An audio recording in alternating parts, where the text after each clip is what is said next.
Eto, pag-usapan na natin yung tinis natin to kanina Oo, eh. sa Oo, simbahan. sa simbahan. Kasi viral to. Ang pagnanakaw po ng isang lalaki dun nga po sa Batangas. Paano naman kasi sa loob ng simbahan niya ito ginawa. Ang malala pa, nag-sign of the cross muna siya bago kunin ang cellphone sa isa sa mga upuan.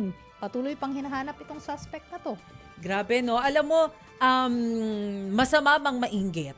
Naiinggit ako sa Japan at saka sa Korea. Kasi di ba sa kanila, kahit naiwanan mo yung gamit mo, mas madalas sa hindi, babalik sa'yo. Pag nakakalimutan mo.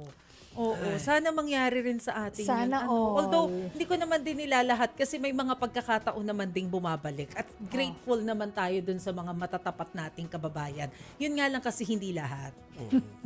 O yan Oh. may kaampatang mga parusa yan sa mga gumagawa ng krimen, di ba? Oo. Pero ginagawa pa rin nila. Nasa church pa. Oh. Nakakaloka yung nag-sign of the cross pa Pinulot. talaga. Thou shall not steal po, Yes. mga kapatid. Isa sa mga 10 utos ng Diyos. Pero Sana nag-sign of paglabas the niya, cross. isinauli niya, hinanap niya dun sa office ng church. Di ba? Oh.